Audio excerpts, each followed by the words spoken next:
सरकारी नौकरी एक सपना नहीं, एक जुनून है। और इस जुनून को पूरा करने के लिए चाहे हमें कितनी भी मेहनत करें, हम उससे पीछे नहीं हटेंगे। यही प्रण लेकर के इस टारगेट सीरीज़ में आपको डेली आना है। हेलो, कैसे हो आप सभी?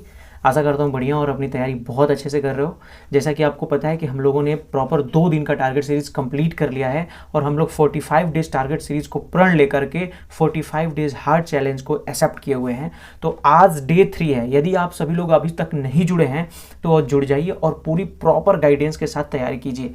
इस वीडियो के आखिरी में मैं पॉलिटी के क्वेश्चन जो कि इसमें दिया रखा हूँ उसको, और जो हिंदी के क्वेश्चन जो कि मैंने इसमें बताया कि किस चैप्टर से कौन कौन जो चैप्टर इसमें दिया हूँ वो सारे क्वेश्चन आपको जो प्रीवियस ईयर में आया, चाहे यूपी पुलिस में हो चाहे यूपीएसआई में हो, दोनों में आए हुए एग्जाम्स के प्रॉपर एकदम बढ़िया तरीके से डिटेल एक्सप्लेनेशन के साथ बताऊंगा। और उसमें नीचे ब्रैकेट में दिया भी रहेगा कि आपको उसके डिटेल में अगर पढ़ना है तो वीडियो को पॉज करके थोड़ा सा पढ़ भी लेना है ना। तो ज़्यादा वीडियो लंबी न करते हुए मैं आपको आज के टारगेट को दिखा देता हूँ कि आज का आपको टारगेट क्या मिला हुआ है। लेकिन एक बात मैं कमेंट सेक्शन में वो आपको जरूर बताना चाहता हूँ। कमेंट सेक्शन में और टेलीग्राम चैनल पर आपको, जो कि टेलीग्राम चैनल का लिंक आपको वीडियो के डिस्क्रिप्शन में मिलेगा, वहाँ पर बहुत सारा मैसेज आ रहा था। बहुत सारा नहीं, 1-2 लोग ही मैसेज कर रहे थे कि भैया यार टारगेट की फोटो क्लिक करके भेज दो। भाई इतनी बार मैंने आपको समझा दिया है, टारगेट की फोटो मैं नहीं भेजने वाला।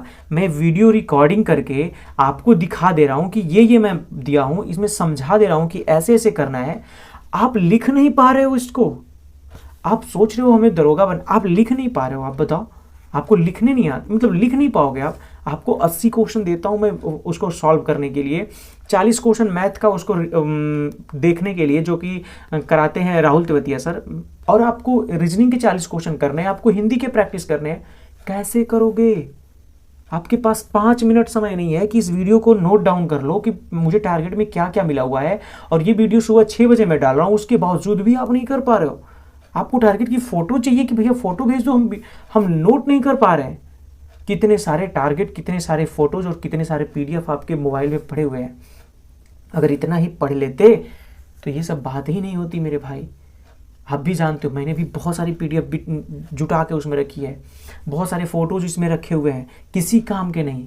काम आती है जो आपके पास बुक होगी, वही काम आती है, वही जो आपने अपने हाथ से लिखा हुआ है। काम आता है वही जो आपने जो पढ़ा है, जो रिवीजन किया है। इसलिए मेरे भाई मैं आप लोगों से हाथ जोड़ के रिक्वेस्ट करता हूँ, जो भी वीडियो में बताता हूँ उसको ध्यान से सुन लिया करो और उसको नोट डाउन करो, अपने हाथों से लिखो। ये मेरा लिखा हुआ काम नहीं आने वाला। जब आप पलट के देखोगे एक बार तो देखोगे कि मैंने ये चैप्टर पढ़ा हुआ है, ये चैप्टर सिलेबस में है, इतने इतने सारे क्वेश्चन मैंने कर रखे हैं। एक अंदर से प्राउड फीलिंग होगी, एक अंदर से मोटिवेशन मिलेगा कि मैंने पढ़ रखा है। मेरा नहीं होगा तो किसका होगा? इस बात को ठान करके आपको पढ़ना है, इस बात को लेकर के लिखना है। इतना सुबह में टारगेट मिल जा रहा है, आप सुबह से लेकर के आपको रात के 9 बजे तक आपको डेली टारगेट का पूरा टाइम मिल रहा है, वहां तक आपको कंप्लीट करना है। आप वहां तक पढ़ के आप अगर डेली पढ़ लेते हो, इससे बढ़िया कोई चांस हो ही नहीं सकता। आपको दिन रात एक करके पढ़ाई करनी चाहिए। और जो भी टारगेट मिलता है ईमानदारी से आपको लिखना है नीचे। मैं बार बार कहता हूँ, लिखना है कि मेरे मैथ कंप्लीट हो गए, रीजनिंग कंप्लीट हो गए। सब्जेक्ट वाइज आपको नीचे लिखना है कि भैया completed, not completed, completed, completed, completed. रात को 9 बजे इसी वीडियो पे आकर के आपको कमेंट करना है, फिर से दोबारा, है ना, फिर से दोबारा आकर के इस पे कमेंट करना है कि मैंने कितना टारगेट कंप्लीट कर रखा है।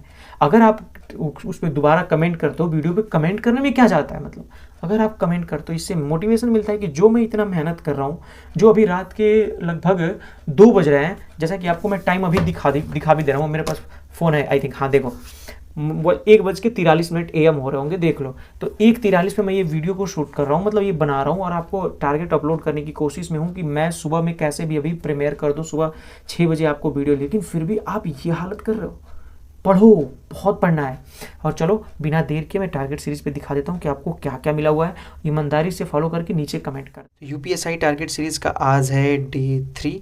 हम लोगों ने टोटल 2 दिनों का टारगेट कंप्लीट कर रखा है और ये यूपीएसआई के साथ साथ यूपी पुलिस के लिए भी है। अगर आप यूपीएसआई की तैयारी कर रहे हो तभी भी इसको कर सकते हो, यूपी पुलिस की तैयारी कर रहे हो तभी भी आप कर सकते हो। इसमें कोई दिक्कत वाली बात नहीं है, एवरीवन इसको कर सकता है। कैलकुलेशन में आज आपको फार्मूला को रिवाइज कर लेना है और 50 स्क्वायर लिख लेने हैं, क्यूब भी 30 तक लिखने हैं और 10 मल्टीप्लाई और 10 सब्सट्रैक्शन भी करना है ना। और हिंदी तो मैंने कल ख़त्म कर दी थी, आपको पता ही है। और आज आपको नंबर सिस्टम ख़त्म कर देना है ना, क्योंकि ये नहीं, अभी तो 3 दिन हुए ना, अभी 1 दिन और आई थिंक मिलेगा आपको नंबर सिस्टम का। हाँ, तो अभी आज आपको 80 क्वेश्चन और करने हैं, उसके बाद अगले दिन ये नंबर सिस्टम पूरी तरह से ख़त्म हो जाएगा। अब आते हैं हिंदी पे। तो हिंदी में आपको आज संज्ञा करना है, संज्ञा की थ्योरी को कंप्लीट कर लेना है। अगर आप लोगों ने नहीं किया है तो कर लेना, थ्योरी एक बार कंप्लीट कर लो, डिटेल में पढ़ लो। मेरे पास, मेरे भाई देखो, मेरे पास ये वाली बुक है, तो मैं इसी से पढ़ रहा हूँ, तो इस संज्ञा में इसी से पढ़ूंगा, और जो मैंने नोट्स बनाए होंगे सर से वो भी मैं उससे भी पढ़ लूँगा। तो आपके पास जो भी बुक होगी उससे आप पढ़ सकते हो, उसमें कोई दिक्कत वाली बात नहीं है। किसी भी बुक से पढ़ो, ईमानदारी से पढ़ो। रीजनिंग के लिए आपको डाइस करना है, डाइस में थ्योरी और 40 क्वेश्चन आपको कर लेने हैं।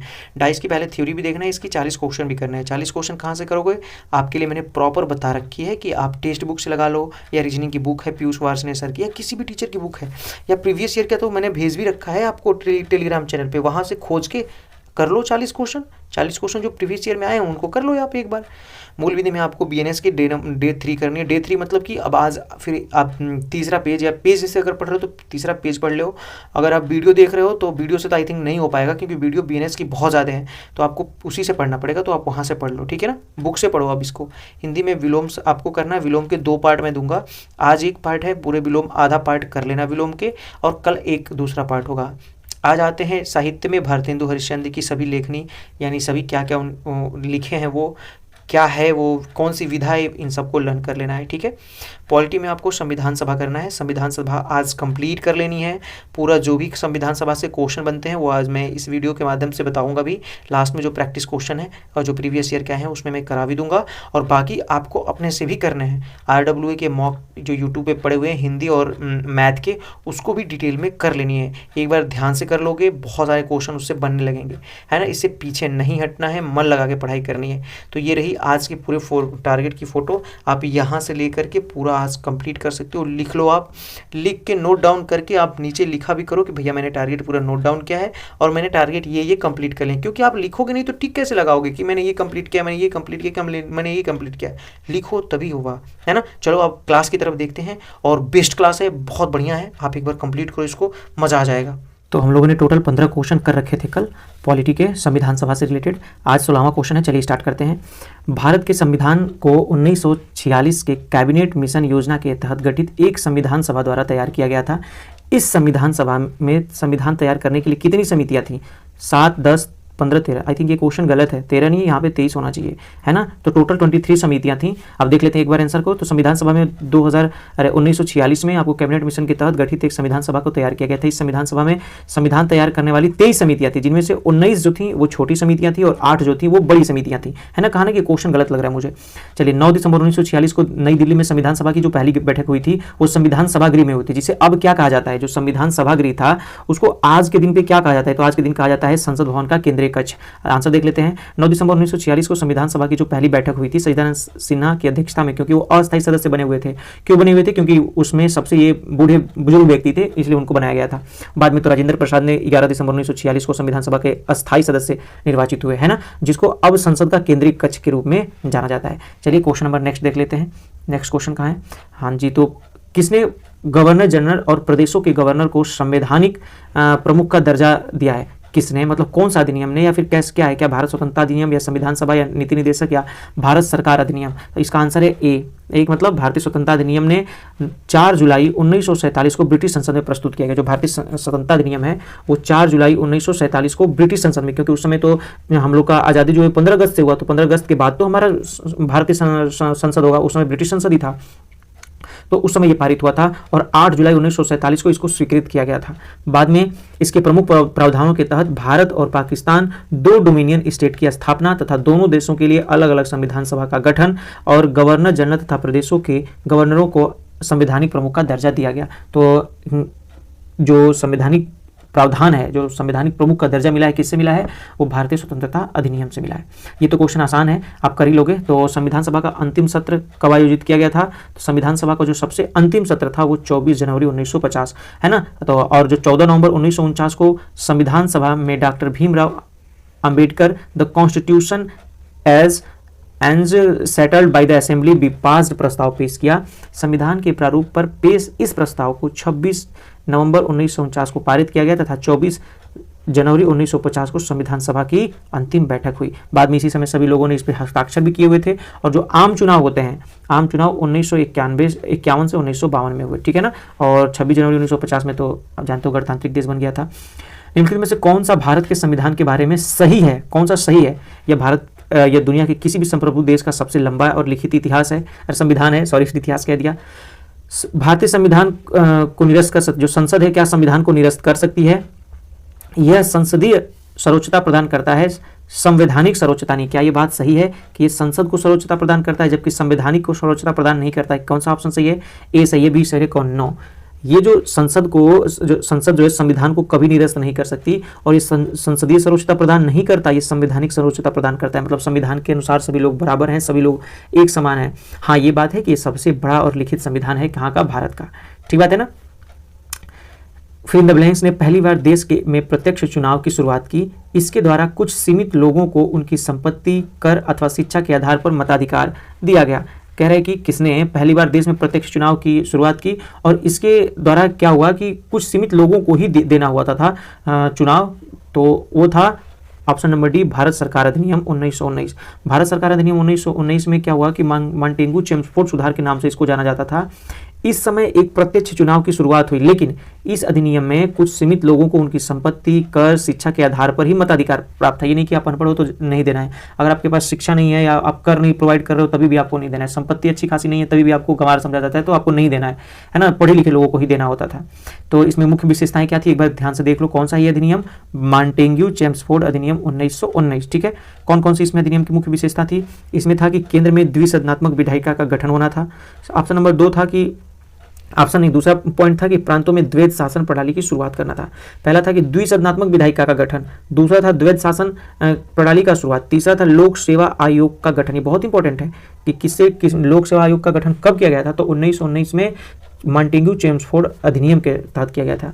और सांप्रदायिक आधार पर सिखों, भारतीय ईसाइयों, आंग्ल भारतीयों व यूरोपियों के लिए एक पृथक निर्वाचन क्षेत्र का भी इसमें गठन किया गया और संवैधानिक आयोग का भी गठन किया गया।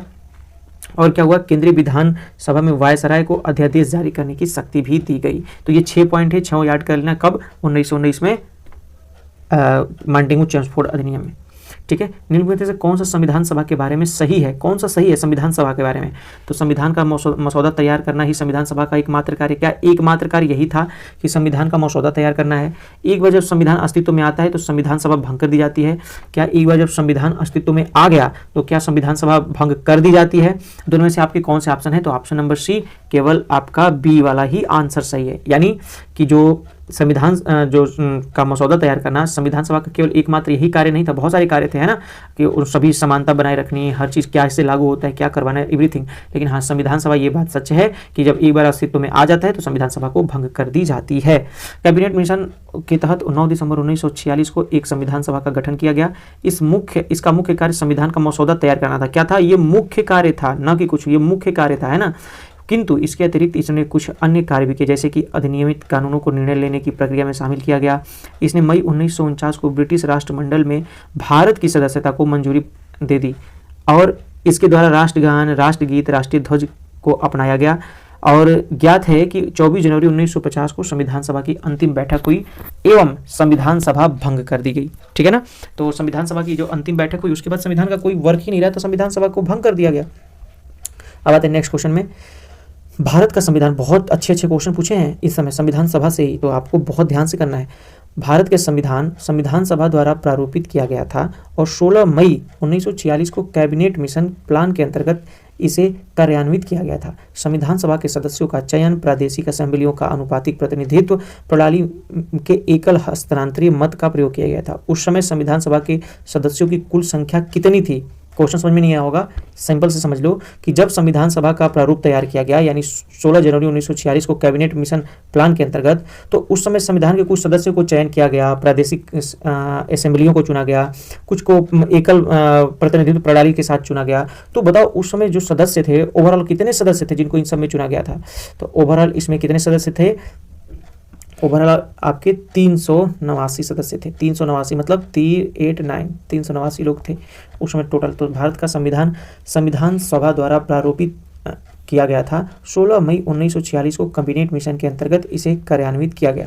संविधान सभा के सदस्यों का चयन प्रादेशिक असेंबलियों द्वारा अनुपातिक प्रतिनिधित्व प्रणाली के एकल हस्तांतरीय मत द्वारा किया गया। उस समय संविधान सभा में कुल सदस्य कितने थे?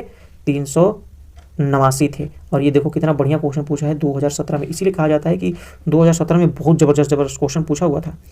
वह कौन से नेता थे जो केंद्रीय विधानसभा के अध्यक्ष थे, लेकिन 1946 से लेकर 1947 तक फिर वे संविधान सभा के अध्यक्ष बने और तत्पश्चात वो लोकसभा के अध्यक्ष भी बने। ये कितना सिंपल आसान है कि जो केंद्रीय विधानसभा के अध्यक्ष थे वो बाद में क्या बने? संविधान सभा के अध्यक्ष भी बने और फिर उसके बाद लोकसभा के भी अध्यक्ष बने।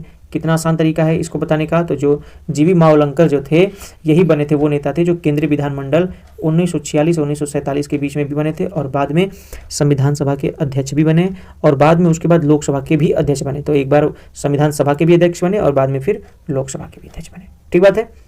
आते हैं नेक्स्ट क्वेश्चन पे। ये देखो 2017 का पूछा हुआ है कि भारतीय संविधान लागू होने से पहले भारत का प्रशासन मूल रूप से किस दस्तावेज के अनुसार होता था? मतलब कि अगर संविधान तो भारत का लागू हुआ 1947 में, अरे 1950 में संविधान लागू हुआ और 1949 में इसको पारित किया गया, तो पूरी तरह से बन के तैयार होकर 26 नवंबर वाले को। लेकिन ये बताओ कि जो उसके बीच में जो संविधान लागू होने से पहले वो किस दस्तावेज के अनुसार गवर्न होता था, किस वजह से उसको बनाया जाता था? तो ये था भारत शासन अधिनियम 1935 को, और इसको मिनी संविधान भी कहा जाता है। मिनी संविधान भी इसी को कहा जाता है ना। तो भारतीय संविधान लागू होने से पहले भारत का प्रशासन मूल रूप से भारत सरकार अधिनियम 1935 दस्तावेज के अनुसार होता था। इस अधिनियम में कुल 321 धाराएं थी और 10 अनुसूचियां थी, है ना। इसकी विशेषता थी कि अखिल भारतीय संघ, प्रांतीय स्वायत्तता, केंद्र में द्वैध शासन की स्थापना तथा संघीय न्यायालय की व्यवस्था की गई थी। इस अधिनियम का मुख्य उद्देश्य भारत सरकार को ब्रिटिश सरकार के अधीन लाना था। अतः भारत सरकार के अधिकारों का स्रोत ब्रिटिश सम्राट ही था। जो भी अधिकार था वो ब्रिटिश सम्राट के पास ही था। हालांकि 1935 के अधिनियम में प्रांतीय स्वतंत्रता जैसे कुछ उपयोगी और महत्वपूर्ण सुधार भी शामिल हुए थे। यानी 1935 में कुछ ऐसा भी किया गया था कि चलो देसी जो रियायतें हैं या देश में प्रांतीय स्वतंत्रता इसको भी कुछ शामिल किया जाए, लेकिन उनका मेन उद्देश्य तो यही था ना कि इस शासन की वजह से और ब्रिटिशर्स को ये था कि जो पूरी शक्ति है वो सम्राट के पास हो जाए, है ना। चलिए नेक्स्ट क्वेश्चन पढ़ते हैं। भारत के संविधान से कौन से भाग रूस से लिए गए थे? कौन सा ऐसा भाग था जो रूस से लिया गया था? पंचवर्षीय योजना लिया गया था कि मौलिक अधिकार लिया गया था कि मौलिक दायित्व या मौलिक कर्तव्य लिया गया था? तो आप साफ साफ जानते हो मौलिक अधिकार तो लिया ही नहीं गया था, है ना। मौलिक अधिकार किससे लिया गया था? रूस से लिया गया था। मौलिक अधिकार मौलिक अधिकार लिया था यूएसए से। पंचवर्षीय योजना लिया गया है रूस से और मौलिक दायित्व यानी मौलिक कर्तव्य लिया गया है रूस से। तो भारत के संविधान में पंचवर्षीय योजना और मौलिक कर्तव्य रूस के संविधान से लिया गया है, जबकि मौलिक अधिकार यूएसए से लिया गया है। और मूल अधिकार भारतीय संविधान के भाग 3 के अनुच्छेद 12 से 35 तक वर्णित है। ये वे अधिकार हैं जो व्यक्ति के भौतिक व नैतिक विकास के लिए अनिवार्य माने जाते हैं। और एक बात और, 42वें संविधान संशोधन द्वारा एक नया भाग 4 क जुड़ा, जिसमें 51 क को जोड़ा गया, जो नागरिकों के लिए 10 मौलिक कर्तव्यों का समावेशन किया गया। परंतु 86वें संविधान संशोधन में एक 11वां मूल कर्तव्य को भी जोड़ा गया था। अब आप लोग बताओगे कि 11वां मूल कर्तव्य जो जुड़ा उसका क्या मुख्य उद्देश्य है, क्या कहता है? चलिए, मूल हस्तलिखित भारतीय संविधान के प्रत्येक पृष्ठ को किन कलाकारों के द्वारा निरेखा या सजाया गया था? कौन थे जिन्होंने उसका हर एक पेज को, प्रत्येक पेज को अपने कलाकृति से उसको निखारा था, बढ़िया बनाया था, अच्छा बनाया था? तो वो कौन से कलाकार थे, कहाँ के कलाकार थे? तो ये थे शांति निकेतन के कलाकार। कहाँ के थे? शांति निकेतन के। मूल हस्तलिखित भारतीय संविधान के प्रत्येक पृष्ठ को शांति निकेतन के कलाकारों द्वारा निरेखा और सजाया गया था। विख्यात चित्रकार नंदलाल बोस ने भारतीय संविधान की मूल प्रति को अपने चित्रों से सजाया था। 221 पेज के इस दस्तावेज के हर पन्ने पर तो चित्र बनाना संभव नहीं था, इसलिए नंदलाल जी ने संविधान के हर भाग के शुरुआत में 8-12 इंच के चित्र बनाए। तो मतलब हर पेज पे तो नहीं बन सकता था, इसलिए जब भी, है ना, जब भी आपका भाग आया था, जैसे कि जितने भी भाग हैं उनके हर पहले पेज पे 8 से 12 इंच के करीब में उन्होंने बनाया हुआ है ना, सजाया हुआ है। निम्न में से कौन सा संविधान सभा द्वारा नहीं किया गया था? इसमें संविधान सभा द्वारा क्या नहीं किया गया था? क्या इसने राष्ट्रमंडल में भारत की सदस्यता का अनुमोदन किया? ऑप्शन बी, इसने राष्ट्रगान और राष्ट्रगीत को अंगीकृत किया। इसने देश के प्रथम प्रधानमंत्री के रूप में जवाहरलाल नेहरू को चुना और इसने राष्ट्रीय ध्वज को अंगीकृत किया। इसमें से कौन सा कार्य जो नहीं किया गया, है ना, इसके द्वारा नहीं किया गया? तो ऑप्शन नंबर सी है, इसने प्रथम प्रधानमंत्री के रूप में जवाहरलाल नेहरू को चुनना नहीं स्वीकार किया था। इन्होंने मतलब वैसे नहीं चुना गया था, है ना, ये भारतीय जनता के द्वारा चुना गया था, है ना, संविधान सभा के द्वारा नहीं। तो संविधान सभा का निर्माण के अतिरिक्त निम्न कार्य किए गए। उन्होंने 22 जुलाई को राष्ट्रीय ध्वज को अपनाया था, 22 जुलाई 1947 को, 24 जनवरी 1950 को राष्ट्रगान को अपनाया और 24 जनवरी 1950 को राजेंद्र प्रसाद को राष्ट्रपति भी चुना गया था। लेकिन जवाहरलाल नेहरू को भारत की जनता ने प्रधानमंत्री चुना हुआ था। ठीक बात है। अब आते हैं भारत और बांग्लादेश के बीच में भूमि सीमा समझौते LBA है ना पर हस्ताक्षर करने के बाद बांग्लादेश के साथ कुछ विशेष अंतः क्षेत्रों की अदला बदली करने तथा अंतः क्षेत्रों के निवासियों को नागरिकता देने के लिए संविधान की किस अनुसूची में संशोधन की आवश्यकता है।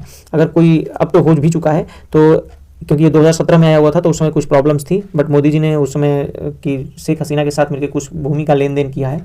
आई थिंक हम ही लोग को थोड़ा मोड़ा लॉस हुआ था, बट कोई बात नहीं, वो इतना कॉम्प्लिकेटेड लैंड था कि वहाँ से सब कुछ कम से कम इतना हुआ कि दिक्कत अब नहीं होती उतनी, फिर भी अभी बहुत सारी जगह पे बाकी है।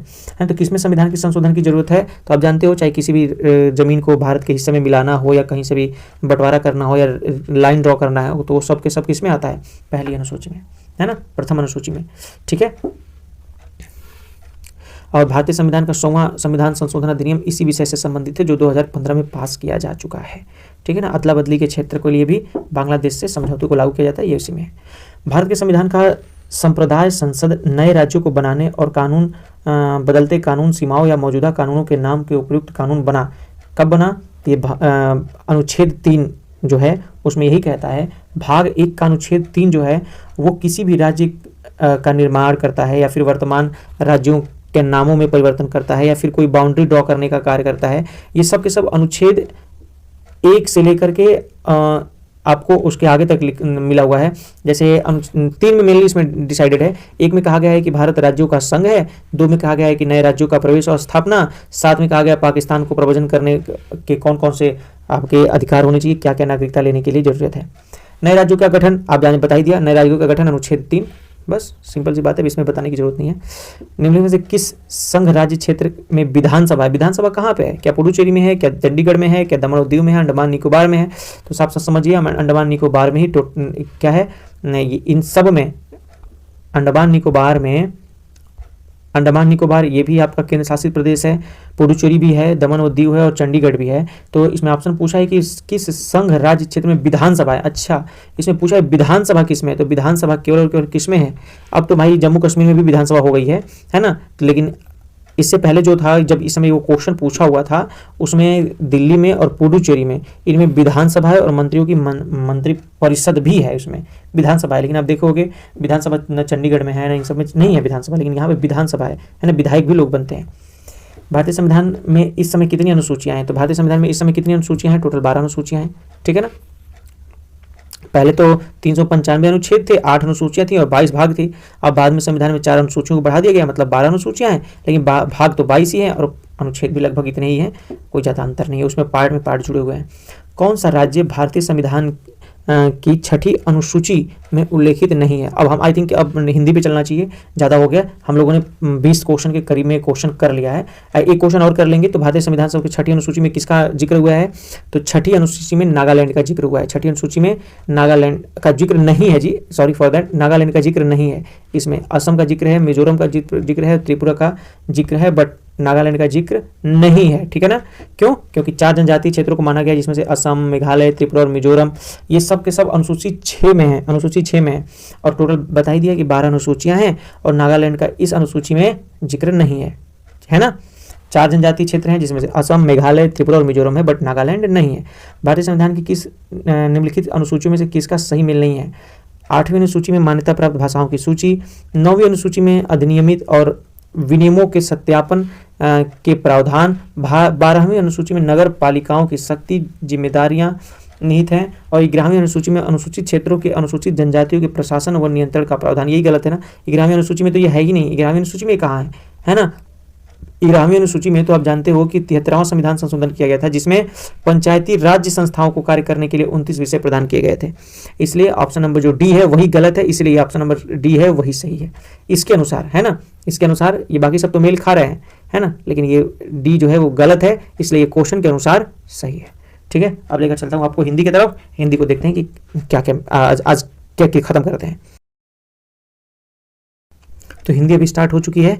तो हिंदी में आपको देखो इसमें से पूछ रहा है कि क्वेश्चन नंबर 36 है। देखो मैं एक बात और बता दूं, हिंदी में अभी भी बहुत सारे क्वेश्चन बाकी हैं, तो पूरे क्वेश्चन आज नहीं करवा पाएंगे। अगर आप लोग कहोगे कि भैया पूरा क्वेश्चन इसका प्रीवियस ईयर करवा दो, तो पैसिफिक प्रिपरेशन क्लासेज वाले यूट्यूब चैनल पर मैं करा दूंगा, है ना, उस पर मैं अपलोड कर दूंगा। बट इस पर ज़्यादा हो जाएगा टारगेट के साथ, ये वीडियो बहुत काफ़ी लंबी हो जाएगी। इसलिए आप अगर इसको आप कहोगे तो नीचे मैं उस चैनल पे जाकर पढ़ा दूंगा, 15 से 20 मिनट का एक एक क्लास लेकर के उसको कंप्लीट करा दूंगा, ठीक है ना। तो इनमें से च वर्ग वर्णों के उच्चारण स्थान कौन कौन से हैं, तो च वर्ग में आपके कौन से हैं, तालु च, क, च, ट, त, प, इसमें होता है कतम उदों के अनुसार, आप जानते ही हो, छ, छ, ज, झ इसमें होता है। और एक बात और याद रख लेना, ये जो ई है और बड़ी ई है ये भी, और च, छ, ज, झ यहाँ तक और यहाँ तक ये तो रहते ही हैं, लेकिन स और ये भी साथ के साथ तालु से ही बोले जाते हैं, ठीक बात है ना। री की मात्रा का उपयोग हुआ है, री की मात्रा कहाँ, री की मात्रा साफ साफ दिख रहा है वृष्टि में। इनमें से समृद्ध स्वर कौन सा है, समृद्ध स्वर कौन से स्वर होते हैं, समृद्ध स्वर या ऊंचा स्वर ऐसी स्वर ध्वनि होती है जिनका बिना व्यंजन की ध्वनि बनाए जिह्वा को मुख में जितना संभव हो सके उतना ऊंचा और तालु के समीप रखा जाता है। जैसे ई जीभ को ऊपर ले जा रहे हो, ई, है ना, जितना हम कोशिश करते हैं कि उच्चारण अगर ऊंचा स्वर करें तो उसको वो करें। तो साफ साफ दिख रहा है कि ऑप्शन नंबर बी जो है वो समृद्ध स्वर है। लेकिन विवृत भी जान लो, विवृत स्वर में ऐसा निम्न स्वर ऐसी ध्वनि जिनमें मुख यानी जिह्वा को मुख में जितना संभव हो सके उतना नीचे और तालु से दूर रखा, जैसे कि ओ मैं नीचे की जीभ गोल में करके नीचे की तरफ मोड़ रहा हूँ, लेकिन ई बोलूंगा तो जीभ को ऊपर उठाऊंगा, तो जो जीभ को ऊपर उठा रहा हूं मैं जोर से बोलने के लिए वो समृद्ध, और जीभ को जब नीचे की तरफ मोड़ रहा हूं तो वो विवृत, ठीक है। अब आते हैं मूर्धन्य अल्प प्राण अघोष व्यंजन वर्ण का उदाहरण कौन है, तो इसको आप नीचे कमेंट करोगे और ये आंसर भी देख लो, ऑप्शन नंबर बी है ठ। लेकिन ये सबसे इंपॉर्टेंट है कि कौन सा घोष है, कौन सा तलभ्य है, कौन सा मूर्धन्य है, कौन सा ओष्ठ है, इन सबको करना बहुत इंपॉर्टेंट है ना। तो इसको कर लेना, आप देख लो बस आंसर। तलभ्य महाप्राण अघोष व्यंजन वर्ण का उदाहरण कौन सा है, तो ऑप्शन नंबर बी है, तलभ्य महाप्राण अघोष व्यंजन का उदाहरण बी है, ठीक है। इस पर जल्दी जल्दी मैं करा दूंगा ताकि आपका एक बार रिवीजन हो जाए। कंठोष्ठ दीर्घ स्वर वर्ण का व्यंजन कौन सा है, कंठोष्ठ मतलब कंठ और ओष्ठ से बोलने वाला कौन सा है, तो औ बोला जाता है, औ कंठ से भी बोला जाता है और ओठ भी गोल किया जाता है। कंठ तालव्य से कौन सा बोला जाता है, तो कंठ तालव्य से बोला जाता है आपका ऐ। कंठ तालव्य से कौन सा बोला जाता है, कंठ तालव्य से ऐ बोला जाता है, ठीक बात है। नेक्स्ट क्वेश्चन, कंठ महाप्राण घोष व्यंजन वर्ण का उदाहरण कौन है, कंठ हो से बोला जाए, महाप्राण हो और घोष हो तो ये एक ही एक है, उसको ह बोलते हैं, ठीक है, व्यंजन वर्ण है। चलिए इनमें से कौन सा वर्ण अघोष है, अघोष कौन सा है, अघोष कौन सा है, तो इसमें से च जो है वो अघोष वर्ण है, ठीक बात है। मूर्धन्य अल्प प्राण, मूर्धन्य से होना चाहिए, अल्प प्राण होना चाहिए, घोष व्यंजन होना चाहिए, इतना सारे क्राइटेरिया को फुलफिल करना चाहिए, तो ये कौन सा है, ड, कौन सा है, ड, ठीक है। नेक्स्ट क्वेश्चन है, 50 क्वेश्चन तक कर लेते हैं। ओष्ठ महाप्राण घोष व्यंजन वर्ण का उदाहरण कौन है, ओष्ठ हो, महाप्राण हो, घोष हो, है ना, व्यंजन वर्ण ये कौन सा है, तो ऑप्शन बी भ है, ठीक है। मूर्धन्य अल्प प्राण, ये देखो समझने से होगा, ये एक एक चीज एलिमिनेट करके होगा, मैं ये बता दूंगा तो इसे नहीं कर पाओगे। एक बार आप जानते हो कि मूर्धन्य से कौन से बोले जाते हैं, अल्प प्राण कौन से होते हैं, अघोष कौन से होते हैं, या फिर समृद्ध कौन से होते हैं, विवृत कौन से होते हैं, ये सब। अब बहुत ज़्यादा रात हो गई है ना, आई थिंक 3 बज रहा है, हाँ भाई 3 बजने वाला हो गया, तो इसलिए नींद जैसी आ रही है ना। तो मूर्धन्य अल्प प्राण अघोष वर्ण का उदाहरण कौन सा है, तो इसमें से ऑप्शन नंबर बी है, ट, ठीक है। अल्प प्राण याद रख लो एक बार, अल्प प्राण पहला, तीसरा और 5वां होता है, और अघोष जो होता है, अघोष वो पहला और दूसरा होता है। अल्प अघोष से याद करो, पहला और पहला, बाकी सब छोड़ दो, वो उसमें आ जाएगा, ठीक है ना। अघोष अल्प प्राण, घोष है ना, और महाप्राण, तो घोष है तो उसमें अ दिख ही नहीं रहा, जो अ वाले हैं वो 1 से स्टार्ट होंगे, बस इतना याद रख लो, जो अ वाले हैं वो 1 से स्टार्ट होंगे, याद ही भूलेगा ही नहीं, 1 से स्टार्ट होने वाले अ हैं। अघोष है तो 1 से स्टार्ट होगा यानी 1 और 2, अल्प प्राण है तो 1 से स्टार्ट होगा यानी 1, 3, 5, ठीक। इनमें से कौन सा व्यंजन उष्म है, उष्म व्यंजन कौन सा है, तो इसमें श है, उष्म व्यंजन है। घ, ङ, ग, ड, ठ, त, इसमें से कितने अघोष हैं, मैंने कहा बार बार कि घोष व्यंजन के लिए आपको बार बार पढ़ना पड़ेगा कि कौन सा घोष है, कौन सा सघोष है, इससे बहुत ज़्यादा क्वेश्चन पूछ रहा है, चाहे 2021 में हो, 2017 में हो। इसलिए वर्णमाला को अपना गले की माला, जैसे शादी विवाह की माला होती है वैसा कर लेना भाई, वर्णमाला को बहुत अच्छे से पढ़ लेना, फंसा देगा उसमें। तो ऑप्शन नंबर जो इसमें से 2 है ना, इसमें से 2 कौन कौन से हैं, जो ट और ठ है, ये 2 इसमें से है ना, ये ट और ये ठ, ये दोनों के दोनों क्या हैं, अघोष हैं। अघोष कौन कौन से होते हैं, मैंने एक से स्टार्ट कराना कि एक याद कर लो, उसके बाद बाकी तुमको याद हो जाएगा। ये दोनों एक से, तालव्य महाप्राण, महाप्राण कौन से वर्ड होते हैं, आप एक बार दिमाग में रिमाइंड करो, अभी मैंने बताया है। तो तालव्य महाप्राण घोष वर्ड का उदाहरण कौन सा है, तो इसमें से जो सी है यानी झ जो है झ, ये तालव्य महाप्राण घोष वर्ड का उदाहरण है। और सघोष वर्ड वे वर्ड होते हैं जो कंठ में कंपन उत्पन्न होता है, जैसे ग घ ङ च च ज, च छ ज नहीं, मतलब ज झ य, है ना। तो मतलब जो महाप्राण होते हैं वो एक नहीं, एक कह रहा हूँ, जो अल्प प्राण होते हैं वो 1 और 2 होते हैं, और जो महाप्राण होते हैं, है ना, जो अल्प प्राण होते हैं, अल्प प्राण वाले होते हैं वो 1, 3 और 5 होते हैं, और जो महाप्राण होते हैं वो दूसरा और चौथा होते हैं। अल्प प्राण में 1, 3, 5, महाप्राण में 2 और 4, ठीक है ना। ये बहुत कंफ्यूजन होता है, बहुत कंफ्यूजिंग है, मैं बार बार इसमें गड़बड़ हो जाता हूँ, मैं खुद गड़बड़ हो जाता हूँ, तो इसलिए आपको घबराना नहीं है, धीरे धीरे जरूर प्रैक्टिस करते ही होगा, ठीक है। Okay, bye bye, take care. और कैसी लगी वीडियो और कैसा लगा आज का टारगेट, आप एक बार ज़रूर कमेंट करके बताओ। और हाँ, पढ़ाई मन से करो, पढ़ाई में ही आपको आगे ले जा सकती है मेरे भाई, इससे ज़्यादा मैं कुछ नहीं कर सकता।